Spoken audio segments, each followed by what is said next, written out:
But so far we've talked about community and humility, and then entreaty, which is a fancy word to pray. So we're continuing on, if my people who are called by my name will humble themselves and pray. And we're ready for the next one, which is intimacy. And I love this one because I think if this one wasn't here, we'd really be missing something that we need as we're getting ready for our healing from God. For sure. This idea when God says, I want people to seek my face. Isn't that cool? That's relational. That's relational.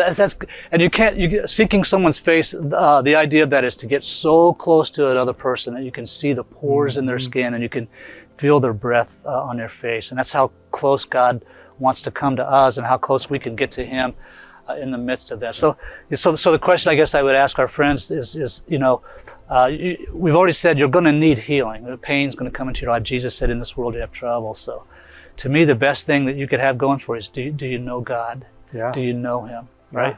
And you could talk a little bit about it. It's different knowing things about God than just actually. This is where I think the church and a lot of us, we get so confused with what it means to be a growing spiritual person, because we have gotten to the place, often many of us, we get lost in this idea of knowing about God. Exactly. So we do all this study and we got all this facts and information, but you can come through all of that and not know God. Exactly. You know, you can know all about a basketball player and quote their stats, or a baseball player, but never have a relationship with that person.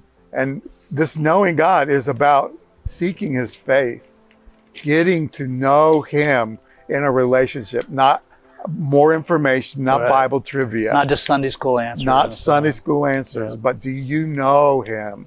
Because He knows us. Yeah. And man, when you begin in that place of that intimacy, it starts to awaken your soul that no amount of information can. You're right.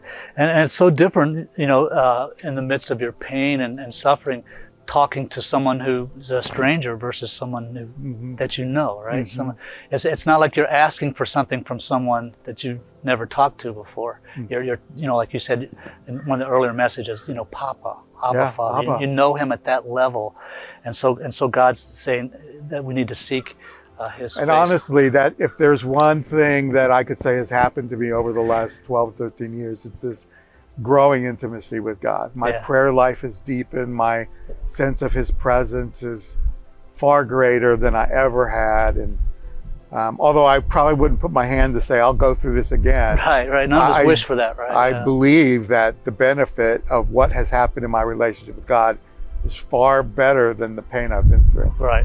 I appreciate you saying that. And there's a sense that people who have gone through that, gone through difficulties and pain, they certainly know God well, because they've been in His presence a lot, asking for His help. And again, we wouldn't wish that upon ourselves or anybody else, but that's just kind of how it goes. So I want to share another passage. This is from Jeremiah 17:14, and it says, "Heal me, Lord, and I will be healed. Save me, and I will be saved. For you are the one that I praise." And I hope we can leave that verse up on the screen for just a second, because I want to talk about that. It's an important kind of progression, I think, a little bit.